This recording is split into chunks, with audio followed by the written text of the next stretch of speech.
Every morning I wake up with the first rays of the sun. Old habits die hard, especially when you're 78. My room is on the first floor of the house I bought 10 years ago. I didn't buy it for myself.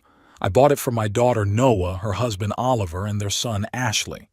At the time, I felt like I was making the right choice. My room used to be a study, a small room with one window facing east. When I'd moved in, Oliver had reluctantly installed a tiny sink in here and set aside a corner for a refrigerator. "So you don't disturb us at night, Dawson," he'd said then, as if I were a lodger rather than a landlord. It's Tuesday, which means Noah is making his signature lasagna. I hear doors slamming upstairs, Ashley stomping, Oliver talking loudly on the phone. Just a normal evening in a house where I'm tolerated but not loved. At 6:30, I head upstairs for dinner. My presence at the table is a kind of tribute to a tradition Noah maintains out of respect, as she tells her friends on the phone. I heard this conversation months ago. "Yeah, my mom taught me to respect my elders, so we tolerate him at the table, even though Oliver is against it." "Good evening," I say as I enter the kitchen. Noah is mumbling something indistinctly, not turning away from the stove. Her blonde hair is gathered into a careless bun, her shoulders tense. My daughter has always been tense in my presence, even as a child. Oliver sits at his desk, staring at his phone. He's been a realtor for 15 years, but he still hasn't achieved the success he dreamed of. His dark hair has begun to thin, and at 39 there are already bald spots on his temples. Perhaps it was the effects of the stress of constant bad deals. "Hello, Dawson," he said, not looking up from the screen. Oliver never called me Dad, or even Mr. Hugh. Always only by my first name, as if we were co-workers who'd met by chance in the office cafeteria. "Hey, Grandpa's a wreck." Ashley, a 13-year-old whirlwind of mostly destructive energy, bursts into the kitchen. "Hello, Ashley," I said, trying to remain calm. "Ashley, don't start," Noah says tiredly, but there's no real reproach in her voice. My grandson smirks, showing off his braces, and defiantly moves his chair away from my seat. Or else what? He'll forget what I said again in 5 minutes. Oliver snickers, not looking away from his phone. It's his way of approving of his son's jokes, especially the ones directed at me. I sit down at the table and look at my hands. They aren't as strong as they used to be when I worked as an insurance appraiser.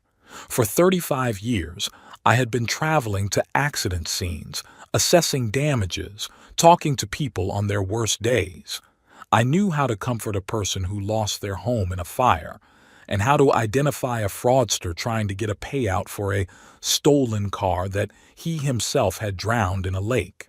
Those hands seem alien now, covered in age spots with protruding veins, hands that no one else wants. "The lasagna is almost ready," Noah announces, setting the steaming dish on the table. She lays out the portions, the smallest one for me. "Gotta watch your health at your age, Dad," she says every time, even though we both know it's not about caring. "How was your day, Oliver?"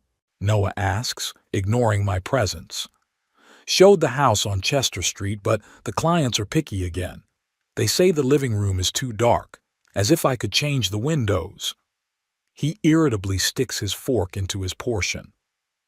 "Did you talk to the Bradfords about lowering the price?" Noah goes into business partner mode. "They're being stubborn. I told you it's past time to overprice houses like this." I slowly chew the lasagna, which Noah always gets a little too salty, but no one tells her that. The family meal continues as if I'm not here. They discuss Oliver's work, Ashley's schoolwork, weekend plans, a whole world I'm excluded from. "Grandpa, is it true that dinosaurs still walk the earth when you were young?" Ashley suddenly asks, interrupting my parents' conversation. "Ashley!" This time, Noah's voice sounds genuinely displeased, but I can see the corners of her lips lift in a restrained smile. "What? I'm just interested in history, Mom. Mr. Patterson says you should ask your elders about the past. In my day, Young people showed more respect for their elders, I reply quietly. Oh, here we go, Oliver rolls his eyes. Now there's going to be a lecture about the good old days. I shut up and finish my portion in silence. Once upon a time, I dreamed of telling my grandchildren stories about my youth, about how I'd met their grandmother Mabel, how we'd traveled around Scotland on our honeymoon. But Ashley isn't interested in those stories, and my attempts to tell them anything are met with ridicule. After dinner, the family moves into the living room. I go there too. There's a new episode of Old Manor Secrets, a documentary series about old English houses, airing tonight. I settle into a chair and turn on the TV. Oh, good.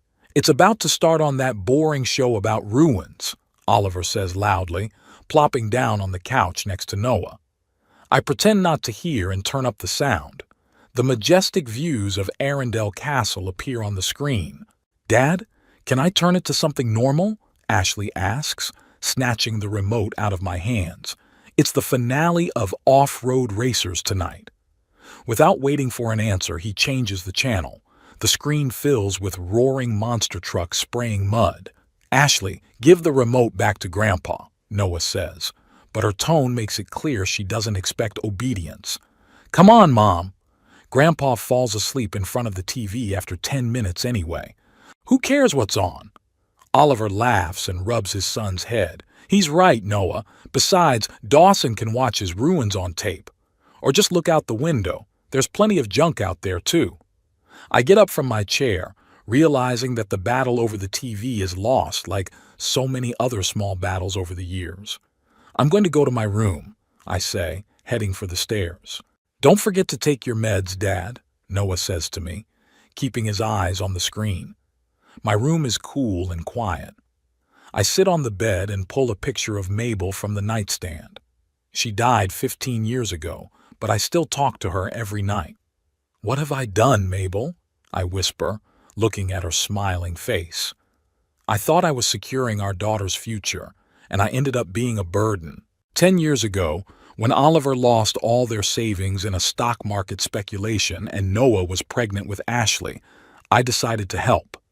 Sold our house, where Mabel and I had lived for 30 years, and bought this 3-story mansion in a nice neighborhood in Salisbury. I thought we'd be a family, Noah, Oliver, their future child, and me.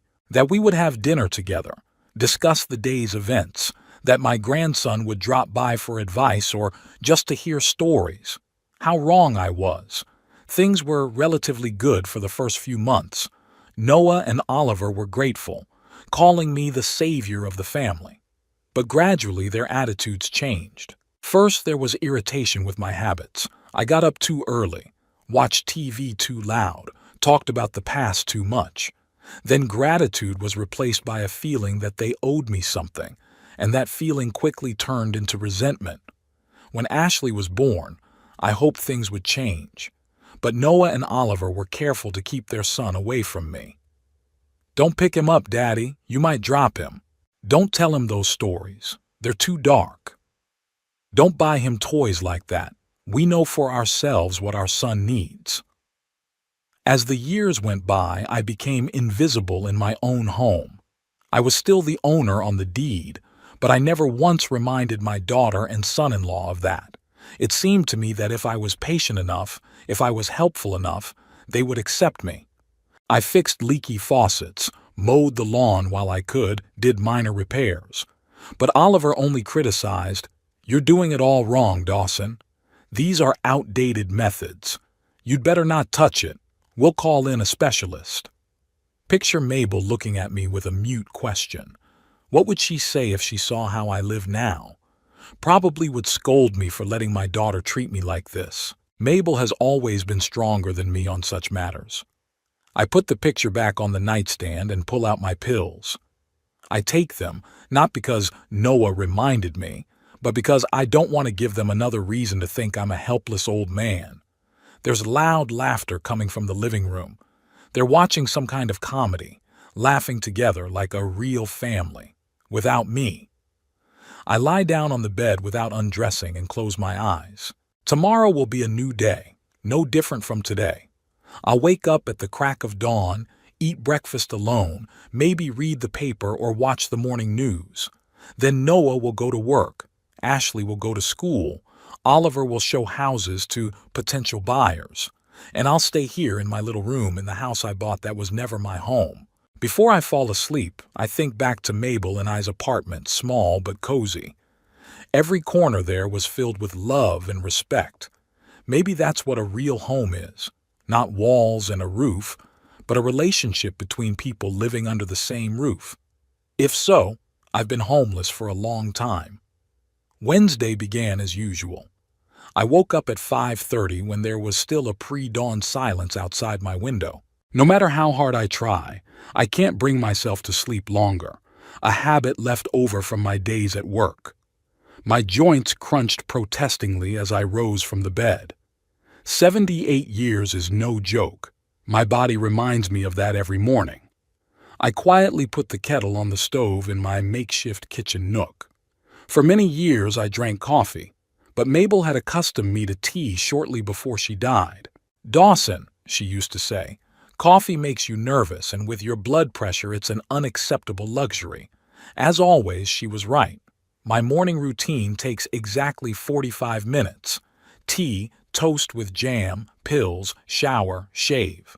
The movements have been honed over decades, and I perform them mechanically, letting my thoughts wander. Today I was thinking of Mabel, as I often do in the mornings. She loved early mornings as much as I did. Sometimes we would sit on the veranda of our old house, drinking tea and watching the city wake up. We didn't say a word. There was no need. At 7 o'clock, I heard the bathroom door slam upstairs. Oliver is always the first to shower, taking at least half an hour. Noah comes up next, making breakfast for himself and Ashley. Last to come down, usually after 8, is my grandson, who is always late for school. I decided to go out for my morning walk before the house filled with bustle. I pulled on an old coat that Noah had tried several times to accidentally throw away. "Dad, it looks like it was worn by Grandpa," and went out the side door leading directly from my room into the garden. The October morning greeted me with a chilly dampness. Salisbury doesn't enjoy warm weather even in summer, and in the fall I had to put up with a constant, bone-chilling dampness. I walked slowly down the path around the house, enjoying the silence. These are my moments of freedom as long as I don't see disparaging glances, don't hear condescending comments. When I returned, Noah and Ashley were already eating breakfast in the kitchen. Oliver was still upstairs, from the sounds of it. "Good morning," I said, trying to keep my voice upbeat. "Where were you so early, Dad?" Noah asked, not even looking at me. She was concentrating on buttering her toast as if the fate of the world depended on it. "Walked. Dr. Phelps says a daily walk is good for the heart. Just don't catch cold. We don't have time to take you to hospitals." Her tone was as cold as the morning air. Ashley hummed, not looking away from his phone. The boy had inherited Mabel's eyes, clear, gray-blue. Sometimes when I look at him, I see my late wife, and my heart clenches with longing and lost opportunity. If Mabel had been alive, perhaps things would have turned out differently. "I'm not going to catch a cold," I replied, trying to make a joke. At my age, every runny nose can be my last, so I save them for special occasions. Noah rolled her eyes, and Ashley didn't even notice my attempt to lighten the mood. I poured myself a cup of tea from the communal kettle and sat down in the far corner of the table, my unspoken assigned seat. "Ashley, did you do your science homework?" Noah turned to her motherly duties. "Yes, Mom," my grandson mumbled, not looking away from the screen. "And history?" Pause. "Ashley?" "Almost there," he finally answered. "All I have to do is write the conclusion." "Almost means no," Noah sighed. "Hurry up. You only have 15 minutes before you have to leave." I drank my tea in silence, watching this everyday scene. 10 years ago, when I first moved in with them, I tried to help Ashley with her homework. History had always been a passion of mine, and I could talk for hours about ancient Rome or medieval England. But Noah was quick to quash those attempts. "Dad, the curriculum has changed since you went to school. You're only confusing it." Oliver walked into the kitchen, immaculately dressed in a navy blue suit. He always looked like he was on the cover of a magazine for successful businessmen, a stark contrast to his actual career accomplishments. "Good morning, everyone." He kissed Noah on the cheek and ruffled Ashley's hair. He nodded to me, a barely perceptible head movement like a random passerby on the street. "I have an important meeting with the Farnsworths today," he said, pouring himself a cup of coffee. "If all goes well, the commissions will be very handsome." "Are they the ones interested in the house on Green Street?" Noah asked. "Yes, but I plan to show them a few other options. They have the budget to go for something more upscale." I noticed my daughter's eyes light up. She'd always dreamed of the luxurious life Oliver had promised her, but never delivered. Every potential grand bargain brought out this reaction in her, a mixture of hope and undercurrent of disbelief. "We really need that money," she said more quietly. "Ashley's tuition bill came in yesterday, and it's—" "I know, honey," Oliver interrupted her. "Everything's going to be all right. The Farnsworths are serious people. They don't waste time." I had finished my tea and was about to go to my room when Noah said to me, "Daddy, could you keep the washing machine off today? Mrs. Higgins is coming to do the cleaning, and if you make a flood again like last time—" "I didn't cause a flood," I objected. "It was just the drain hose slipping, and it could have happened to anyone." "Of course," Oliver snorted. "Just like every other accident in this house. Remember when you almost burned down the kitchen by leaving a pot on the stove?" "That was one time, 3 years ago." I felt the irritation rising inside me. "One memorable time out of many." Oliver glanced at his watch. "We should go. Ashley, come on. I'll give you a ride to school." They scurried about, gathering their bags, checking their phones and keys. 5 minutes later, the house was empty, and I was alone. These moments of solitude were both a blessing and a curse. No one looked at me with annoyance, but the silence was a reminder of how little I mattered in my family's life. I decided to tackle the laundry, despite Noah's prohibition. My clothes needed cleaning, and Mrs. Higgins wouldn't touch my room anyway, an unspoken rule set by my daughter. "Daddy has his own habits. Best not to touch his territory," she'd say, which really meant, "Don't waste your time on the old man." After loading the washing machine, I went back to my room and pulled an old wooden box out of the closet. It held my most prized possessions, Mabel's wedding ring, which she had taken off shortly before she died. "My fingers are swelling, Dawson, and I don't want it cut at the hospital." A few old photographs, letters, and my main treasure, my father's pocket watch. This watch was the only thing of value my father was able to pass on to me. A simple steel case with an engraving on the inside of the cover. "Time waits for no time, but time heals. G.H." My father's initials are Henry Hugh. The clock hadn't worked in years, but I kept it as a reminder of my roots, only there was no watch in the box. I went through the contents twice, then dumped everything on the bed. The ring, the photos, the letters, everything was there. The watch was gone. My first thought was that I'd forgotten where I'd put it. At my age, forgetfulness is not uncommon, though I struggled to fight it. I searched the nightstand, the closet, even looked under the bed. Nothing. The watch had simply disappeared, which could only mean one thing. Someone had been in my room and taken it. I sat down on the bed trying to gather my thoughts. Who could have taken the watch?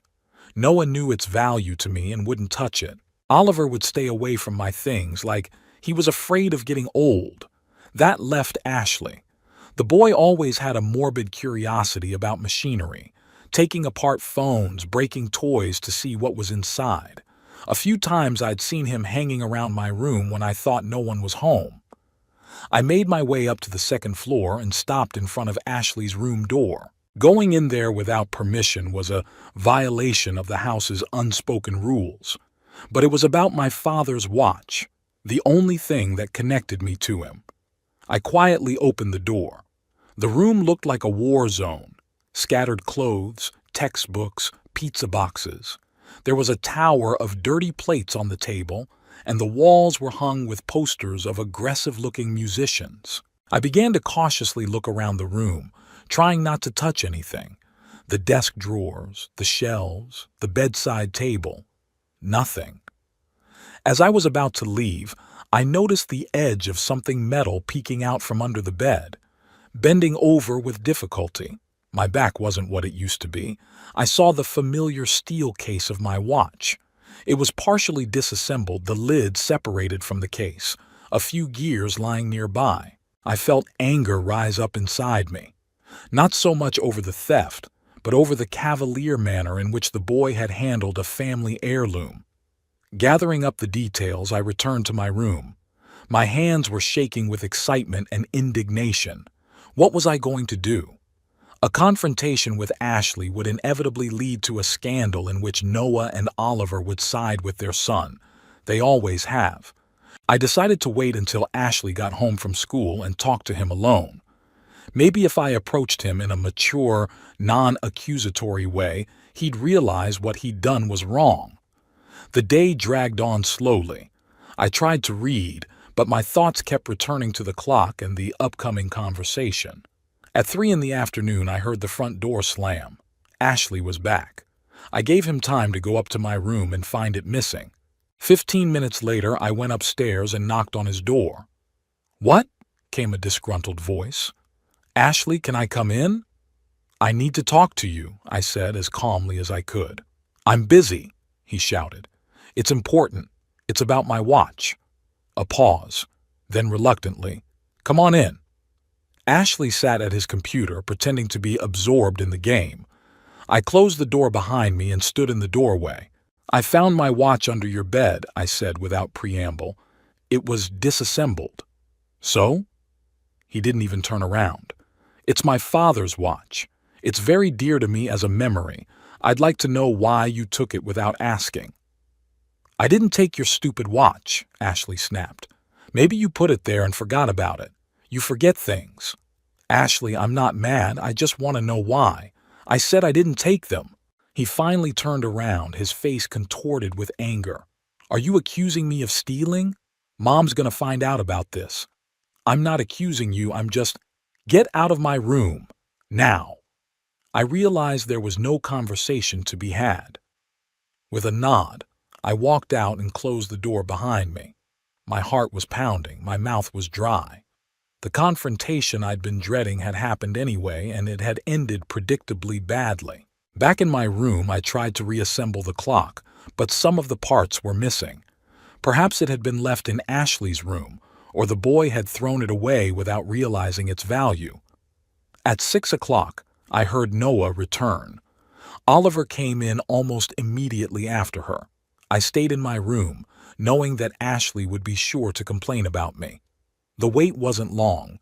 10 minutes later, there was a sharp, demanding knock on my door. "Come in," I said, preparing myself for an unpleasant conversation. Noah came in, her face red with anger. "What's this all about, Dad? Why are you accusing Ashley of stealing?" "I didn't accuse him," I answered, trying to speak calmly. "I found my watch in his room, disassembled. I just wondered why he'd taken it." "Why did you even go into his room? You know the rules. Personal space is inviolable." "What about my personal space?" I objected. "Someone came into my room and took my stuff." "Ashley says he didn't take your watch." Noah crossed her arms over her chest. "And I believe my son." "Then how did it end up under his bed?" "I don't know. Maybe you put it there yourself and forgot about it, at your age." "I'm not a forgetful old man, Noah." I felt anger rising up inside me. "And I know I didn't put my watch under Ashley's bed." "Stop it!" She raised her voice. "I'm not going to let you blame my son. If you can't keep track of your stuff, that's your problem." She turned around and walked out, slamming the door. I remained seated, clutching the disassembled watch in my hands. A feeling of injustice and helplessness came over me. After a while, I hadn't noticed exactly how long I heard voices in the living room. Noah and Oliver were talking, not particularly concerned about being overheard. I went to the door and listened. "I can't take it anymore," Noah said. "He's getting weirder and weirder. Now he's blaming Ashley." "I've been saying for a long time that we need to do something about this," Oliver said. "He belongs in a nursing home where professionals can take care of him. Do you know how much that costs? We can't afford it. He's got some savings. It's not much, but it's enough for the first time. Then we can sell his things, his old furniture." I felt the blood drain from my face. They were discussing how to get rid of me with my own money. "I don't know, Oliver." Noah's voice sounded uncertain. "It's my father." "Honey, you said yourself how much his presence weighs on you, how tired you are of looking after him. Wouldn't it be better for everyone if specially trained people took care of him?" "Perhaps you're right." Noah sighed. "I am really tired. Every day wondering if he forgot to turn off the stove, if he fell in the bathtub. You see?" Oliver's voice became enthusiastic. "It's the solution to everything. He'll get professional care, and we'll be free. I'll hear about the options tomorrow." I stepped away from the door, feeling everything go cold inside. So this is how they see the solution to the problem. Send me to a nursing home on my own dime. Get rid of the burden. A bitter thought flashed through my mind. They don't even know that I still own the house. When I bought it 10 years ago, I was going to put it in Noah's name, but something stopped me. Maybe it was intuition. Maybe it was the advice of Winston Bell's lawyer. "Take your time, Dawson. Time will sort things out." I never reminded my daughter that legally the house was mine. It didn't seem right to me to use it as leverage. I had hoped our relationship would be built on love and respect, not fear of losing the roof over our heads. How wrong I was. Sitting in the semi-darkness of my room, clutching my father's disassembled watch in my hands, I made a decision. I should call Winston. My old friend had always given me good advice, and I needed his help now more than ever. I pulled out my cell phone and dialed the number I knew by heart. Winston answered after the third ring. "Dawson? What a pleasant surprise. How are you, old sea wolf?" "Not so good, Winston," I answered quietly. "I need your help. Professional." "What's wrong?" My friend's voice became serious at once. "I want to sell the house, as soon as possible." Thursday morning was unexpectedly sunny for October in Salisbury. The rays shone through the thin curtains of my room, making fanciful patterns on the worn carpet. I'd been up most of the night pondering my conversation with Winston and the actions to be taken. "The house is definitely yours, Dawson," Winston told me over the phone yesterday. "I checked all the paperwork. You never deeded it to Noah, even though you were going to. Legally, you can dispose of it as you see fit." "How fast can you sell it?" I asked, feeling a strange mixture of determination and sadness. "Very quickly if you want to. I have several potential buyers in mind. You remember Horace Hill, don't you? He's long been interested in properties in your neighborhood to expand his chain of stores." Horace Hill. The name sounded familiar. The owner of a chain of hardware stores, a successful businessman with a reputation for not missing a bargain. Winston explained that Horace was willing to pay above market price for a house in such a prime location for his new flagship store. I asked Winston to set up a meeting for the next day. The sooner it was resolved, the better. Spending many more days under the same roof with people planning to get rid of me was beyond me. At 9 o'clock, I heard the front door slam. Noah had left for work. 15 minutes later, Oliver left as well. Ashley was supposed to be off to school, but from the sound of music from upstairs, he was still at home, probably skipping class, which had been happening more and more lately. I got up, got dressed, and headed upstairs with determination. I needed to get my watch, and now that Noah and Oliver weren't home was the perfect time to do it. The door to Ashley's room was ajar. I knocked, but there was no answer. The music was playing too loud. I cautiously peeked inside. Ashley was sitting with his back to me at his desk, leaning over something, his headphones completely isolating him from the outside world. I walked in quietly and immediately saw my watch. It was on the table right in front of him, completely disassembled. The small parts of the movement were spread out on a sheet of paper, and Ashley was trying to do something with the balance wheel with tweezers. "Ashley," I called out, stepping closer. He flinched and turned around, yanking off his headphones. "What the hell are you doing, spying on me?" His face contorted with anger and fear. "I came for my watch," I said calmly. "You took it without permission and dismantled it." "I didn't take anything." He jumped up, covering the table. "Get out of my room!" "Ashley, I see the clock. It's right behind you on the table." "It's my watch. I bought it at the flea market." "It's my father's watch." I kept my voice calm, even though I was seething inside. "It's engraved on the inside of the lid. Time waits for no time, but time heals. H.H. My father's initials are Henry Hugh." Ashley was confused for a moment, but quickly came to his senses. "I don't know anything about any engraving. It's my watch and I can do what I want with it." He grabbed the phone and started dialing. "Mom!" "Grandpa broke into my room again. He's accusing me of—" "Yeah, come quick." Ashley threw the phone on the bed and crossed his arms over his chest, looking at me defiantly. "You're done now, man. Mom said she was on her way home." I sighed. The conversation had gone to the worst-case scenario, but I wasn't going to back down. It was my father's watch, and I couldn't let a family heirloom stay with a kid who didn't even understand its value. "I'll wait here for Noah," I said, sitting down on the edge of the bed, "and we'll deal with this situation together." We sat in tense silence for about 20 minutes. Finally, the door slammed downstairs, and there were quick footsteps on the stairs. "Ashley?" Noah's voice sounded worried. "What's wrong?" She appeared in the doorway, out of breath, her hair disheveled. When she saw me sitting on her son's bed, she turned pale with anger. "What's going on here?" she asked in an icy tone. "He broke into my room again." Ashley instantly went on the offensive. "He's accusing me of stealing a watch." "Not some watch, my father's watch," I said, standing up.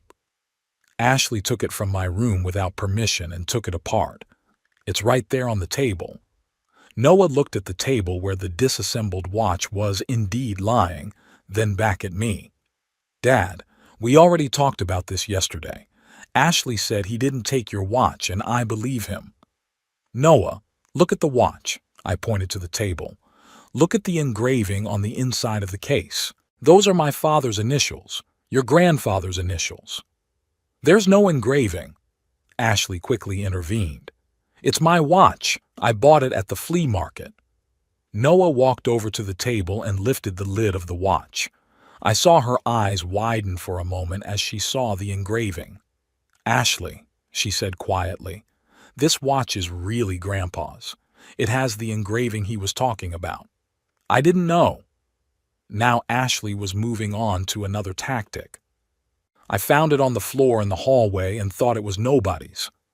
The story was so ridiculous that even Noah didn't seem convinced.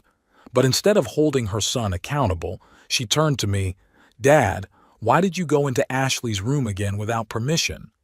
We agreed yesterday that personal space is inviolate." "What about my personal space?" I objected. "Ashley went into my room, took my stuff." "I did not go into your room," shouted Ashley. "I found a clock in the hallway." "That's enough." Noah raised her voice. "I'm tired of these endless accusations. Dad, you can't go into Ashley's room anymore without his permission. Ever again, do you understand?" "What about my watch?" I asked. "It's still disassembled. Ashley doesn't even know how to put it back together." "Ashley, please give the watch to Grandpa," Noah said, as if she were doing me a huge favor. "It does belong to him." "But I'm not done with it yet," Ashley whimpered. "Give me the watch." Her voice grew harsher. Ashley reluctantly gathered the watch parts into a small plastic container and handed it to me without making eye contact. "Here, take your junk." I took the container, feeling a wave of anger rising inside. Not just because of the watch, but because of the attitude, a complete disregard for other people's feelings, for other people's property. Dad, we need to have a serious talk, Noah continued. What's been happening the last few days is unacceptable. You've been invading Ashley's privacy, accusing him of stealing. He had the watch, Noah. I interrupted her. He took it without permission. That's a fact. There may have been a misunderstanding, she paused. But the point is, you're getting difficult. Sometimes I think you're, out of your mind. Those words hit harder than I expected. Not because I was afraid of losing my mind, I was well aware of my cognitive abilities, but because my own daughter was using it as a weapon against me. I'm in perfect health, Noah, I replied calmly. And I remember exactly where I put my things. Daddy, please, she sighed. Let's not make this any harder than it has to be. I realize that at your age, it's hard to admit to some changes, but we can all see that you're becoming forgetful, sometimes aggressive. I think we all need to calm down, Noah said after a pause.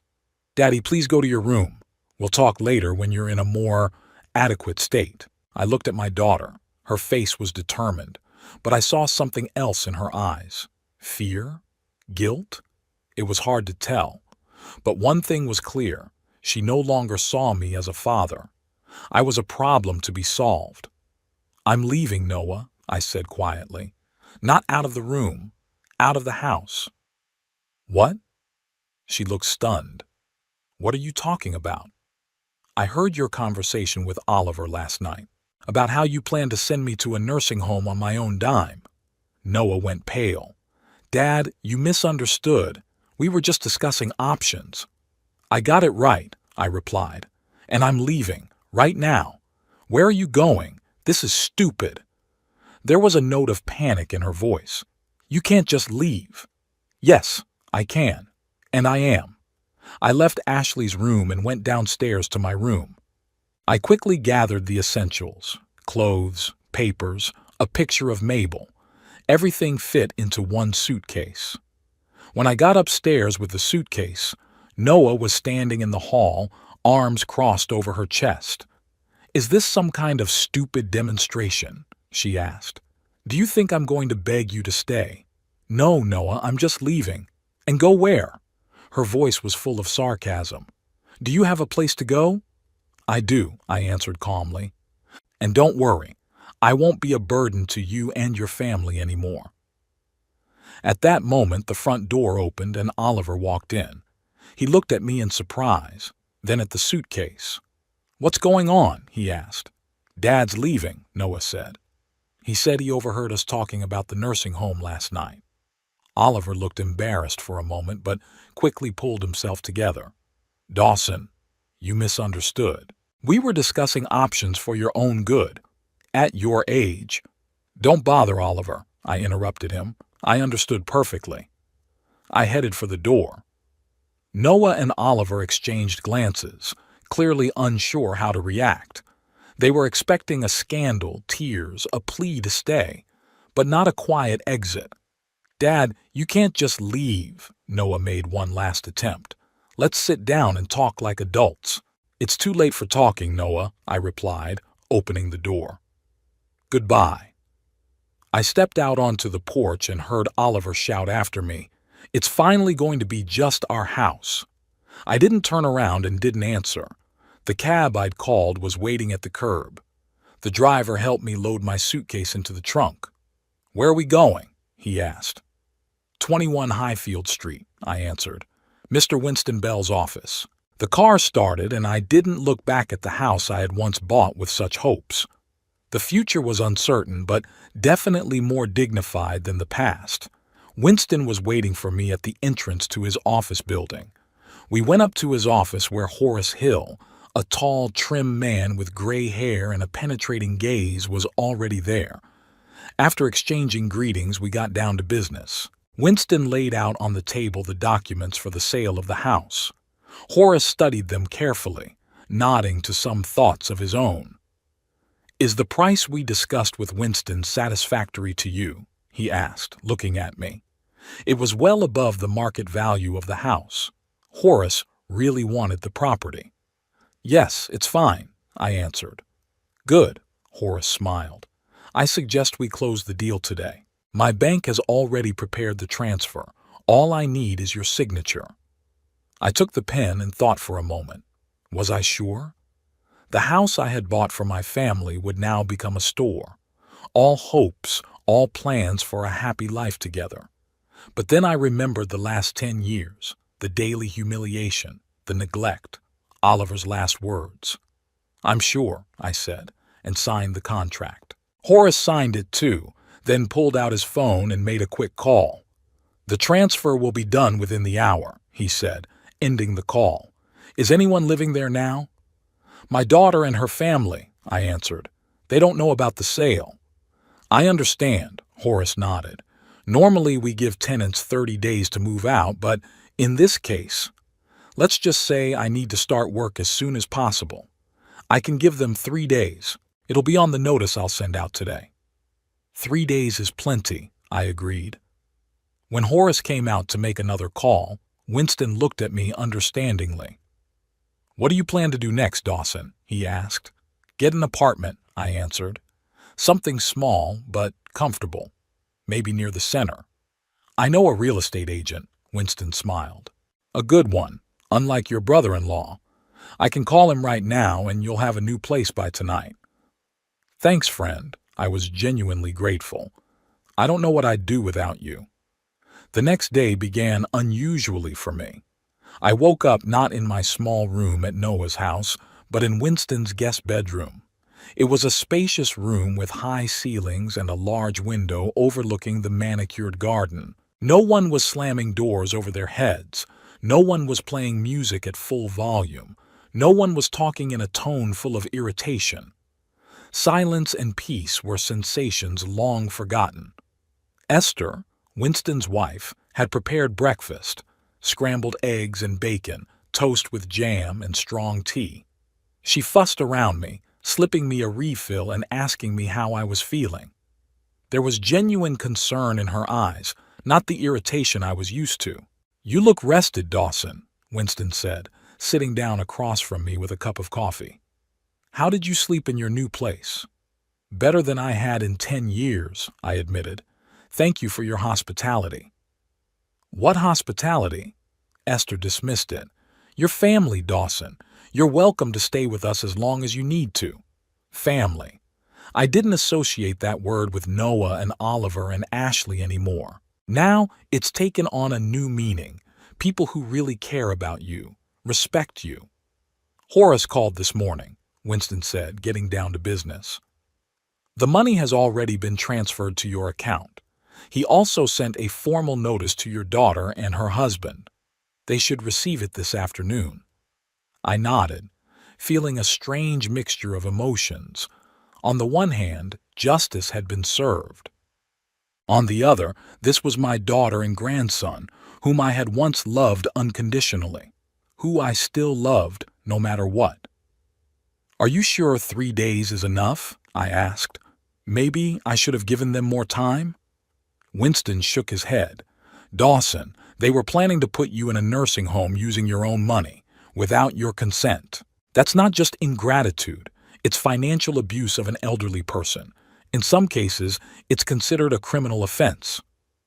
Winston is right, dear, Esther added softly. I know she's your daughter, but the way they've treated you, it's unforgivable. I sighed. They were right, but my heart still ached. Anyway, it's settled, I said. What about the apartment? Did your agent find anything? Yes, and it's a great one, Winston said, brightening up. A small but very cozy apartment on the high street, a stone's throw from the Central Park and the library. Second floor, elevator.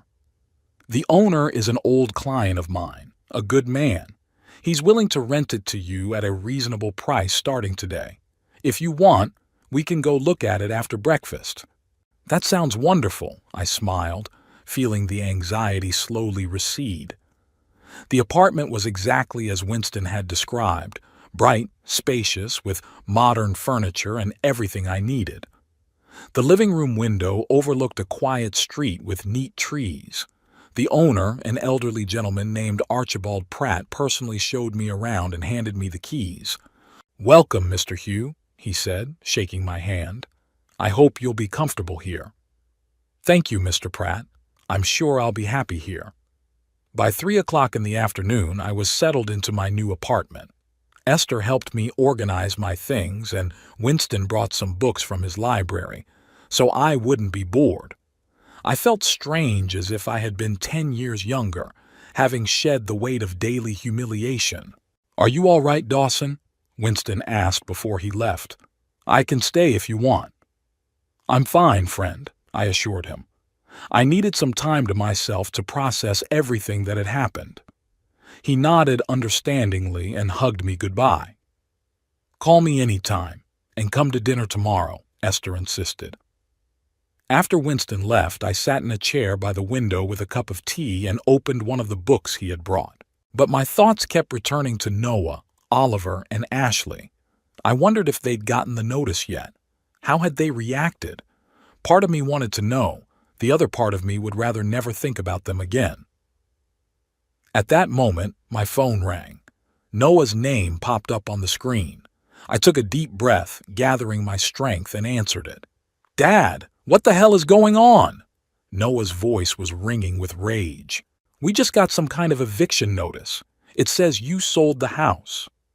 "It's true, Noah," I replied calmly. "I sold the house." You, she gasped with indignation. "You had no right. This house is ours. You gave it to us 10 years ago." "I never transferred the deed to your name, Noah. Legally, the house has always been mine." There was a brief pause. Then Noah exploded with renewed vigor. "There must be some mistake. You couldn't have. It's impossible. We've lived here for 10 years. We have rights." "As tenants, yes," I agreed. "That's why you've been given 3 days to move out." 3 days! She started yelling. "Are you crazy? Where are we going to go in 3 days? Where are we going to live? What about our stuff?" "You could have thought of that earlier when you were planning to send me to a nursing home using my own money," I said quietly. There was another pause. I could almost physically feel her searching for words. "You overhear our conversation with Oliver?" Her voice lowered. "It was just a conversation, Dad. We were considering options." "Options to get rid of me," I finished for her, "using my life savings." "You've got it all wrong," she exclaimed. "We were worried about you. You're becoming forgetful, irascible." "That's enough, Noah," I interrupted her. "I don't want to discuss this anymore. The house is sold. The money has been transferred. You have 3 days to find a new place to live." "Daddy, please." There was a pleading note in her voice. "You can't do this to us. We're your family. What's going to happen to Ashley? Do you want your grandson living on the streets?" "You have a good job. Oliver has a good job. You'll find a place to live," I said. "And don't try to pressure me through Ashley. That boy never saw me as a grandfather, just an annoying old man." You're a monster," she blurted out. "I never thought my father was capable of such cruelty." "And I never thought my daughter would plan how to get rid of her father," I parried. Apparently, we were both wrong. I heard a sob on the other end of the line. Noah was crying, from anger, from despair, from the realization that she had lost control of the situation. "Who bought the house?" she finally asked, trying to pull herself together. "Maybe we can negotiate a longer term with the new owner." "Horace Hill," I answered. "He plans to open the flagship store of his chain there. The remodeling is scheduled to begin in 3 days." "A store?" Her voice trailed off. "You sold our house for a store?" "It was my house, Noah, and yes, it's going to be a store now." I heard something crash in the background, and then Oliver's loud voice boomed. "Give me the phone. I'll talk to that old crook myself." There was a rustle, and now Oliver was yelling in my ear, "Dawson, you have no idea what you've done. I'm going to sue you. This is fraud. You defrauded us." "Oliver, you're a realtor," I reminded him. "You should have checked the deed to the house before you considered it yours. That's your professional obligation. Yep, yep, he stammered. You let us know it was ours. You said you were buying it for Noah. I never said I put it in her name. You jumped to that conclusion and didn't bother to check. You're going to regret this, Dawson, Oliver growled. I'll find a way to challenge this deal. I have connections. Good luck, I said calmly. Winston Bell made sure the deal was perfectly legal. You can consult a lawyer if you want to waste more money. I heard Oliver curse, and then Noah picked up the phone again. Dad, please, let's talk calmly. I can come over to your place and we can talk about this face to face. There's no need, Noah, I said. Everything has already been decided. Use the remaining time to find a new place to live and pack. But 3 days? That's impossible.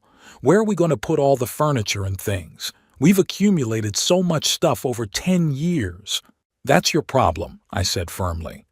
Just like the plans to send me to a nursing home were your problems. It's every man for himself now.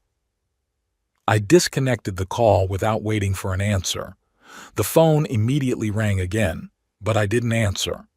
A minute later, the message came back. You're going to regret this, Dad. I swear you'll regret it. I put my phone on silent and went back to my book, but I couldn't concentrate. My imagination was painting pictures of what was going on in my former house. Noah running around the rooms, yelling at Oliver, accusing him of not checking the paperwork. Oliver calling his contacts, trying to find a legal loophole. Ashley sitting in his room, probably sorting through something else that didn't belong to him. The next call came in around 6 in the evening. This time it was Winston. Dawson, how are you? He asked with concern. Your daughter called me. She was very, emotional. I can imagine, I sighed. What did she say? Mostly threatening legal action, demanding an explanation of how I could help you throw your own family out on the street. Winston chuckled. I explained the legal side of things to her and advised her not to waste time and money on futile lawsuits. Thank you, friend. I'm sorry I dragged you into this. Don't apologize, he brushed it off. I'm happy to help bring justice. By the way, Horace called too. Said your brother-in-law came to see him, trying to offer himself as a real estate agent for his future deals in exchange for an extension on the eviction. And Horace? Turned him down, of course, said he already had a reliable agent and the remodeling schedule was set. Seems your son-in-law didn't impress him with his professionalism. I imagined this scene. Oliver, always so self-assured, trying to use his charm on Horace Hill, a man known for his business acumen and his dislike of unprofessionals. And Horace also mentioned that he saw an ad for an urgent sale of furniture at the address of your former home, Winston added. Looks like they've already started getting rid of things they can't move. That was to be expected. The house has accumulated a lot of stuff over the years, and most of it they won't be able to take with them, especially if they're urgently moving into an apartment. In the evening, I decided to walk to the park to clear my head. It had been an emotionally intense day, and I needed to gather my thoughts. Salisbury was beautiful at dusk, the old buildings illuminated by the soft light of the street lamps, the quiet streets, the peaceful atmosphere.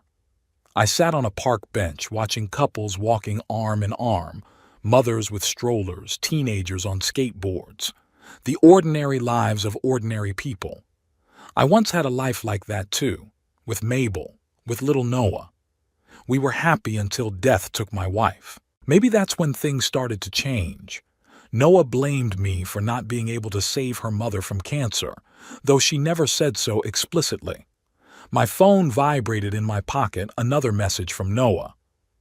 We found an apartment, disgusting, cramped, on the outskirts of town.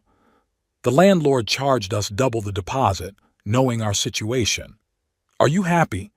Your grandson's going to live in a room the size of a closet. I hope you're happy in your solitude.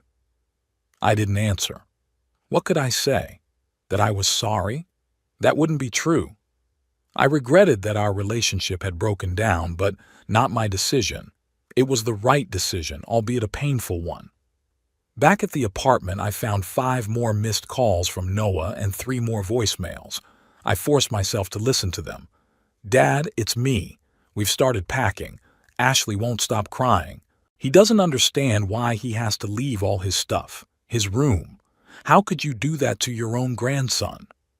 Oliver just got back from that hill, to no avail. Now he's calling everyone he knows looking for movers to help us with the move. Do you know how much an emergency move costs? You're bankrupting us. We are forced to sell almost all of our furniture for next to nothing. People, after hearing about our situation, are offering ridiculous amounts of money. You've robbed us of everything, Dad. Everything we had. I'll never forgive you for that. The last message was sent with a sob. I felt a prick of conscience, but quickly reminded myself of what they planned to do to me. Was their plan to send me to a nursing home against my will, using my own money, any more humane? The next morning I awoke to the sound of rain drumming on the eaves. The weather matched my mood, gloomy and overcast. I brewed coffee and sat by the window, watching people hurrying about their business under umbrellas. The phone vibrated again, another message from Noah. We're moving today. The movers will be here at 2. We'll have to leave most of our stuff behind. If you have any humanity left in you, come help. If only for Ashley's sake. I stared at that message for a long time, wondering, should I go? On the one hand, this was my daughter and my grandson, no matter what. On the other, after everything that had happened, my showing up would only make things worse. Besides, I doubted Ashley was really upset about my absence. It was more likely that he was blaming me for all of his problems, just like his parents had taught him. In the end, I decided not to go. Instead, I sent a short reply. I hope the move goes smoothly. Good luck in your new place. There was no reply, nor did I expect one. Our paths had diverged for good, and perhaps it was for the best, for all of us. In the afternoon, Horace Hill called. Mr. Hugh, I just wanted to let you know that your daughter and her family have already left home. My men will begin preparations for the remodeling tomorrow. Thank you for the information, Mr. Hill, I replied. I hope the house will be all right. Oh, don't worry. We plan to keep the exterior of the building, just change the interior layout. It's going to be a great store. You won't recognize it when you come to the opening. I'm afraid I don't plan on coming, I said quietly. I understand. He sounded sympathetic. Anyway, thank you for your cooperation. I wish you good luck in the future. In the evening, I had dinner at Winston and Esther's as promised. They tried to distract me with talk of books, politics, future plans. Esther insisted that I enroll in some courses to keep my mind busy and meet new people. Painting, perhaps, she suggested, or art history. The local college has some great programs for adults. Maybe, I smiled. Mabel always said I had a talent for drawing. You see? Esther exclaimed. I'll find out the schedule tomorrow. As I drove home, it was strange to think of the new apartment as home, but it felt like home. But it was coming gradually. I reflected that life didn't end at 78. New opportunities, new horizons were opening up in front of me. No pressure, no constant feeling of being a burden. As I entered the apartment, the phone vibrated again. Another text from Noah. We've moved. The apartment is terrible. Ashley refuses to unpack, says she hates the new school. Oliver blames me for not checking the paperwork on the house. I hope you're satisfied with ruining our family. I didn't bother to respond. No matter what I said, it wouldn't make a difference. They had made their choice years ago when they decided I was just an annoying old man to get rid of at the first opportunity. I made my choice now, deciding I deserved better. Turning off my phone, I walked over to the window. The rain had stopped and the first stars appeared in the sky. Somewhere out there, among them, was Mabel. I hoped she would approve of my actions. I'm starting a new life, darling, I whispered into the silence of the apartment. One without humiliation, without neglect. A life where I can breathe freely. And for the first time in years, I felt like it was actually possible. It's been 3 weeks since I moved into my new apartment. In that time, I have never once regretted the decision. Every morning I woke up with a sense of freedom and peace that I hadn't experienced in years. No one looked at me with irritation. No one rolled their eyes at the sound of my voice. No one made hurtful comments about my age. The apartment was slowly becoming a real home. I bought a few paintings that reminded me of the places where Mabel and I were happy, a cozy reading chair, new dishes. I turned the small balcony into a green corner with indoor plants, geraniums, violets, a small lemon bush.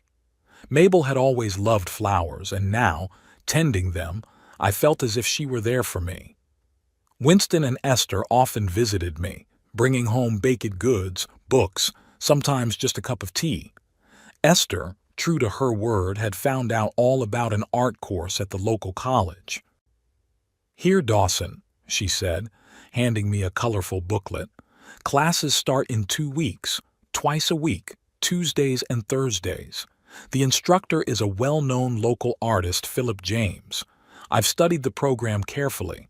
Basic drawing, watercolor, oil painting, everything I once dreamed of but never had time for because of work and then Mabel's illness." "It looks wonderful, Esther," I smiled. "I think I'll sign up." "Great." She clapped her hands together. "I knew you'd like it. Winston says you've always had an artistic view of the world." "Winston is too kind to me," I laughed. "But I've really always loved art. Mabel even gave me a set of paints for our 20th anniversary, but I never found time to use them." "Now you have all the time in the world," Esther said softly, squeezing my hand. "And you deserve to spend it on things that bring you joy." The next day I signed up for classes and bought everything I needed to paint: easel, paints, brushes, canvases. The salesperson at the art store, an elderly woman with kind eyes, helped me choose quality materials. "Starting a new hobby?" she asked as she packed my purchases. "Reviving an old one," I replied. Many years ago I dreamed of learning to paint, but life always found other things for me to do. "It's never too late to start doing what you love," she smiled. "My husband learned to play the saxophone at the age of 65. Now he and his friends have a jazz quartet playing in local pubs.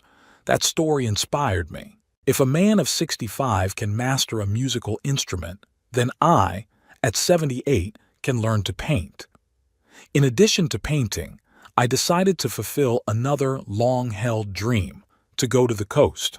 Mabel and I often talked about spending a few days in a small seaside town, walking on the beach, watching the sunset, breathing the salty air. But first work, then Mabel's illness, and then living with Noah and her family all put our dream on hold until it was too late for both of us.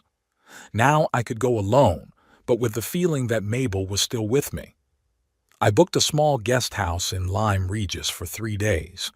Winston offered to drive me, but I decided to take the train.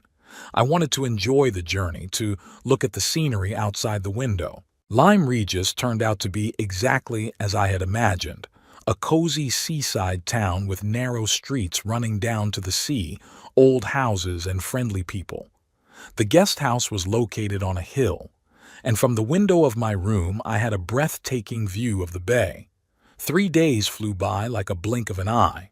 I walked along the beach, collected seashells, watched seagulls, had lunch in small coastal cafes. In the evenings I sat on the terrace of the guest house with a glass of wine, watched the sunset, and talked to Mabel as I had done every night for the last 15 years. "You see, darling, I've made it to the sea after all," I said, looking out at the horizon, where the sky was merging with the water into a single canvas of orange and pink. "I only wish you were there." The last night I even sketched the sunset, my first drawing in decades. It was far from perfect, but there was something sincere and alive about it. I decided to keep it as a reminder that it's never too late to start something new. Back in Salisbury, I set about organizing my life with renewed vigor. Painting classes began, and I met other students.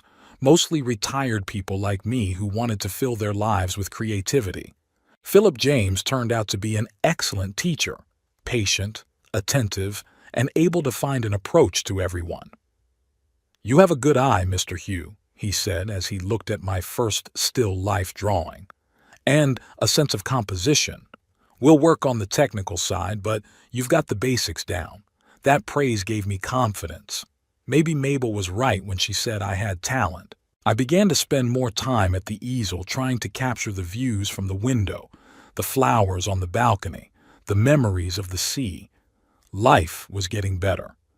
I had a routine, a morning walk in the park, reading the newspaper at the corner cafe, painting, evening tea with Winston and Esther, or watching a documentary. I even got to know a few neighbors, an elderly couple a floor above and a retired widowed librarian from the first floor. We sometimes went to the local theater or classical music concerts together. I hadn't heard from Noah in 2 weeks. The last message from her was full of accusations and bitterness, and I decided not to respond. Let the emotions settle, and then maybe we could talk like adults. One evening, as I was returning from my art class, I saw a familiar figure at the entrance to my house. Noah was leaning against the wall, smoking, a habit I thought she had kicked years ago. "Daddy," she said, noticing me. Her voice sounded tired, without the rage of before. "Noah," I nodded. "I didn't expect to see you." "Can I come in? We need to talk." I paused for a second, then nodded. "Sure, let's go upstairs." We walked silently up to the second floor. I opened the apartment door and let Noah go through. She stopped in the hallway looking around. "It's cozy," she said finally. "Do you like it here?" "Yes, very much," I answered, walking into the living room. "Would you like some tea? Do you have anything stronger?" I took the bottle of whiskey Winston had given me out of the cabinet and poured her some. "Thank you." She took a sip and grimaced. I was used to hard liquor. We sat down in the chairs across from each other. Noah looked gaunt, shadows under her eyes. She twirled her glass nervously in her hands, hesitant to start a conversation. "How did you find me?" I asked, to break the silence. "Through Winston," she answered. "He didn't want to talk at first, but I was persistent." "I see," I nodded. "How are you settling in?" Noah grinned bitterly. "Terrible. The apartment is small, damp, with mold in the bathroom. The neighborhood is noisy, and the neighbors are all students and immigrants. Ashley hates his new school, says he's being bullied, and Oliver and I—" she stammered, then took a swig of her whiskey. "We're on the verge of divorce." "I'm sorry to hear that," I said sincerely. "I'm sorry to hear that," I said sincerely. She looked at me defiantly. "Are you really sorry? You're the one who's responsible for everything that's happening to us." "No, Noah," I shook my head. "I'm not to blame for your problems. I just didn't want to be your victim anymore." "Victim?" she snorted. "You lived with us for free for 10 years. We fed you, took care of you." "For free?" I couldn't hold back a bitter chuckle. "I bought you a house, Noah, a house that cost a fortune, and what did I get in return? 10 years of neglect, ridicule, humiliation. 10 years of living in a room the size of a closet where I was tolerated but not loved." "We loved you," she exclaimed. "In our own way, but we loved you." "Love doesn't look like that," I replied quietly. "Love doesn't plan to get rid of a person by sending them to a nursing home on their own dime." Noah lowered her eyes. For the first time, I saw something resembling shame in her face. "It was just a conversation, Dad. We were upset, talking without thinking. And all those years when Oliver would turn off the TV if I watched my favorite program, when Ashley made fun of my age, when you rolled your eyes every time I opened my mouth, were those just conversations too?" She was silent, so I continued. "I put up with it for a long time, Noah. A very long time. I thought that in time you would realize that I wasn't just an old man taking up space in your house, that I'm a man deserving of respect, that I am your father after all. But that didn't happen. And so you decided to punish us. Her voice trembled. Throw us out on the street, ruin our lives. I didn't punish you, I sighed. I just didn't want to live where I wasn't respected anymore. And yes, the house was mine. I had every right to sell it. But you said you were buying it for us. Her voice was accusatory again. I said I was buying it so we could live together as a family.